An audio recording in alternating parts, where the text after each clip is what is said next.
गरुड़ पुराण 5वां अध्याय। कर्म विपाकवश मनुष्य को अनेक योनियों और विविध रोगों की प्राप्ति। गरुड़ जी ने कहा, हे केशव, जिस जिस पाप से जो जो चिन्ह प्राप्त होते हैं और जिन जिन योनियों में जीव जाते हैं वह मुझे बताइए। श्री भगवान ने कहा, नरक से आए हुए पापी जिन पापों के द्वारा जिस योनि में जाते हैं और जिस पाप से जो चिन्ह होता है वह मुझसे सुनो। ब्रह्म हत्यारा क्षय रोगी होता है। गाय की हत्या करने वाला मूर्ख और कुबड़ा होता है। कन्या की हत्या करने वाला कोढ़ी होता है। और ये तीनों पापी चांडाल योनि प्राप्त करते हैं। स्त्री की हत्या करने वाला तथा गर्भपात कराने वाला पुलिंद होकर रोगी होता है। पर स्त्री गमन करने वाला नपुंसक और गुरु पत्नी के साथ व्यभिचार करने वाला चर्म रोगी होता है। मांस का भोजन करने वाले का अंग अत्यंत लाल होता है। मद्य पीने वाले के दांत काले होते हैं। लालचवश अभक्षय भक्षण करने वाले ब्राह्मण को महोदर रोग होता है। जो दूसरे को दिए बिना मिष्ठान्न खाता है उसके गले में गंडमाला रोग होता है। श्राद्ध में अपवित्र अन्न देने वाला श्वेत कुष्ठी होता है। गर्व से गुरु का अपमान करने वाला मनुष्य मृगी का रोगी होता है। वेद शास्त्र की निंदा करने वाला निश्चित ही पांडु रोगी होता है। झूठी गवाही देने वाला गूंगा, पंक्ति भेद करने वाला काना, विवाह में विघ्न करने वाला व्यक्ति ओष्ठ रहित और पुस्तक चुराने वाला जन्मांध होता है। गाय और ब्राह्मण को पैर से मारने वाला लूला लंगड़ा होता है। झूठ बोलने वाला हकलाकर बोलता है तथा झूठी बात सुनने वाला बहरा होता है। विष देने वाला मूर्ख और पागल तथा आग लगाने वाला गंजा होता है। मांस बेचने वाला अभागा और दूसरे का मांस खाने वाला रोगी होता है। रत्नों का अपहरण करने वाला हीन जाति में उत्पन्न होता है। सोना चुराने वाला नख रोगी और अन्य धातुओं को चुराने वाला निर्धन होता है। अन्न चुराने वाला चूहा और धान चुराने वाला टिड्डी होता है। जल की चोरी करने वाला चातक और विष का व्यवहार करने वाला वृश्चिक होता है। शाक पात चुराने वाला मयूर होता है। शुभ गंध वाली वस्तुओं को चुराने वाला छुछुंदरी होता है। मधु चुराने वाला डांस, मांस चुराने वाला गीध और नमक चुराने वाला चींटी होता है। तांबूल, फल तथा पुष्प आदि की चोरी करने वाला वन में बंदर होता है। जूता, घास तथा कपास को चुराने वाला भेड़ योनि में उत्पन्न होता है। जो रौद्र कर्मों से आजीविका चलाने वाला है, मार्ग में यात्रियों को लूटता है और जो आखेट का व्यसन रखने वाला है वह कसाई के घर का बकरा होता है। विष पीकर मरने वाला पर्वत पर काला नाग होता है। जिसका स्वभाव अमर्यादित है वह निर्जन वन में हाथी होता है। बलि वैश्व देव न करने वाले तथा सब कुछ खा लेने वाले द्विज और बिना परीक्षण किए भोजन कर लेने वाले व्यक्ति निर्जन वन में व्याघ्र होते हैं। जो ब्राह्मण गायत्री का स्मरण नहीं करता और जो संध्योपासन नहीं करता, जिसका अंतः स्वरूप दूषित तथा बाह्य स्वरूप साधु की तरह प्रतीत होता है, वह ब्राह्मण बगुला होता है। जिनको यज्ञ नहीं करना चाहिए उनके यहाँ यज्ञ कराने वाला ब्राह्मण गांव का सुअर होता है। क्षमता से अधिक यज्ञ कराने वाला गदर्भ तथा बिना आमंत्रण के भोजन करने वाला कौवा होता है। जो सत्पात्र शिष्य को विद्या प्रदान नहीं करता वह ब्राह्मण बैल होता है। गुरु की सेवा न करने वाला शिष्य बैल और गधा होता है। गुरु की प्रति अपमान के तात्पर्य से हूं या तुम शब्दों का उच्चारण करने वाला और वाद विवाद में ब्राह्मण को पराजित करने वाला जल विहीन अरण्य में ब्रह्म राक्षस होता है।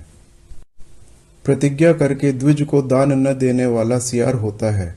सत्पुरुषों का अनादर करने वाला व्यक्ति अग्निमुख सियार होता है। मित्र से द्रोह करने वाला पर्वत का गीध होता है और क्रय में धोखा देने वाला उल्लू होता है। वर्णाश्रम की निंदा करने वाला वन में कपोत होता है।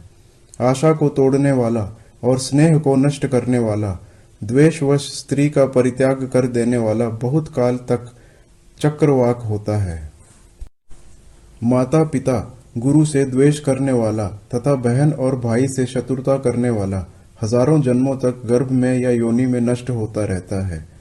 सास ससुर को अपशब्द कहने वाली स्त्री तथा नित्य कलह करने वाली स्त्री जलौका अर्थात जल जोंक होती है और पति की भर्त्सना करने वाली नारी जूं होती है।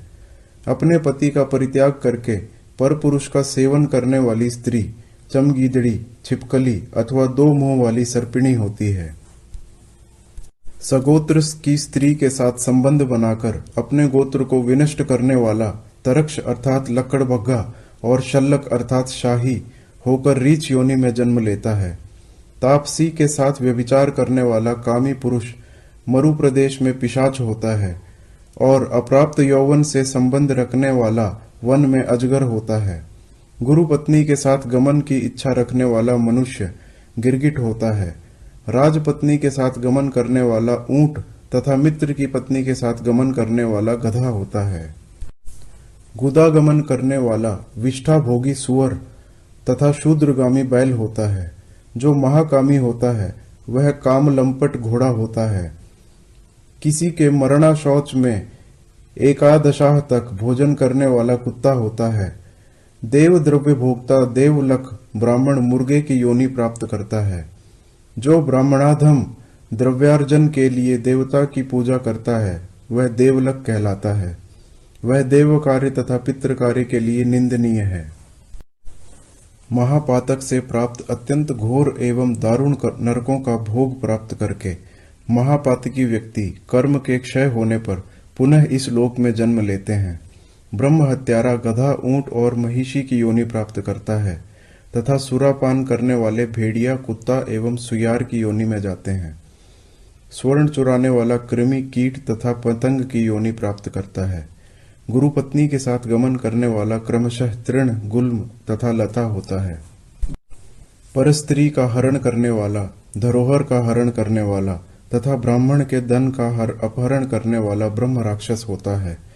ब्राह्मण का धन कपट स्नेह से खाने वाला 7 पीढ़ियों तक अपने कुल का विनाश करता है और बलात्कार तथा चोरी के द्वारा खाने पर जब तक चंद्रमा और तारकों की स्थिति होती है तब तक वह अपने कुल को जलाता है। लोहे और पत्थर के चूर्ण तथा विष को व्यक्ति पचा सकता है, पर तीनों लोकों में ऐसा कौन व्यक्ति है जो ब्राह्मण के धन को पचा सकता है। ब्राह्मण के धन से पोषित की गई सेना तथा वाहन युद्ध काल में बालू से बने सेतु बांध के समान नष्ट भ्रष्ट हो जाते हैं। देव द्रव्य का उपयोग करने से अथवा ब्रह्मस्व का हरण करने से या ब्राह्मण का अतिक्रमण करने से कुल पतित हो जाते हैं। अपने आश्रित वेद शास्त्र परायण ब्राह्मण को छोड़कर अन्य ब्राह्मण को दान देना ब्राह्मण का अतिक्रमण करना कहलाता है। वेद वेदांग के ज्ञान से रहित ब्राह्मण को छोड़ना अतिक्रमण नहीं कहलाता है, क्योंकि जलती हुई आग को छोड़कर भस्म में आहुति नहीं दी जाती। हे ताक्षर्य, ब्राह्मण का अतिक्रमण करने वाला व्यक्ति नरकों को भोग कर क्रमशः जन्मांध एवं दरिद्र होता है। वह कभी दाता नहीं बन सकता, अपितु याचक ही रहता है। अपने द्वारा दी हुई अथवा दूसरे द्वारा दी गई पृथ्वी को जो छीन लेता है वह 60,000 वर्षों तक विष्ठा का कीड़ा होता है। जो स्वयं कुछ देकर पुनः स्वयं ले भी लेता है वह पापी 1 कल्प तक नरक में रहता है। जीविका अथवा भूमि का दान देकर यत्न पूर्वक उसकी रक्षा करनी चाहिए। जो रक्षा नहीं करता प्रत्युत उसे हर लेता है वह पंगु कुत्ता होता है। ब्राह्मण को आजीविका देने वाला व्यक्ति 1,00,000 गोदान का फल प्राप्त करता है और ब्राह्मण की वृत्ति का हरण करने वाला बंदर, कुत्ता तथा लंगूर होता है। हे खगेश्वर, प्राणियों को अपने कर्म के अनुसार लोक में पूर्वोक्त योनियां तथा शरीर पर चिन्ह देखने को मिलते हैं। इस प्रकार दुष्कर्म करने वाले जीव नारकीय यातनाओं को भोग कर अवशिष्ट पापों को भोगने के लिए इन पूर्वोक्त योनियों में जाते हैं। इसके बाद हजारों जन्मों तक तिर्यक अर्थात पशु पक्षी का शरीर प्राप्त करके वे बोझा ढोने आदि कार्यों से दुख प्राप्त करते हैं। फिर पक्षी बनकर वर्षा, शीत तथा आतप से दुखी होते हैं। इसके बाद अंत में जब पुण्य और पाप बराबर हो जाते हैं तब मनुष्य की योनि मिलती है। स्त्री पुरुष के संबंध से वह गर्भ में उत्पन्न होकर क्रमशः गर्भ से लेकर मृत्यु तक के दुख प्राप्त करके पुनः मर जाता है। इस प्रकार सभी प्राणियों का जन्म और विनाश होता है। यह जन्म मरण का चक्र चारों प्रकार की सृष्टि में चलता रहता है। मेरी माया से प्राणी रहट की भांति ऊपर नीचे की योनियों में भ्रमण करते रहते हैं। कर्म पास से बंधे रहकर कभी वे नरक में और कभी भूमि पर जन्म लेते हैं। दान न देने से प्राणी दरिद्र होता है, दरिद्र हो जाने पर फिर पाप करता है, पाप के प्रभाव से नरक में जाता है और नरक से लौटकर पुनः दरिद्र और पुनः पापी होता है। प्राणी के द्वारा किए गए शुभ और अशुभ कर्मों का फल भोग उसे अवश्य ही भोगना पड़ता है, क्योंकि सैकड़ों कल्पों के बीत जाने पर भी बिना भोग के कर्म फल का नाश नहीं होता। इस प्रकार गरुड़ पुराण के अंतर्गत सारोद्धार में पाप चिन्ह निरूपण नामक 5वां अध्याय पूरा हुआ।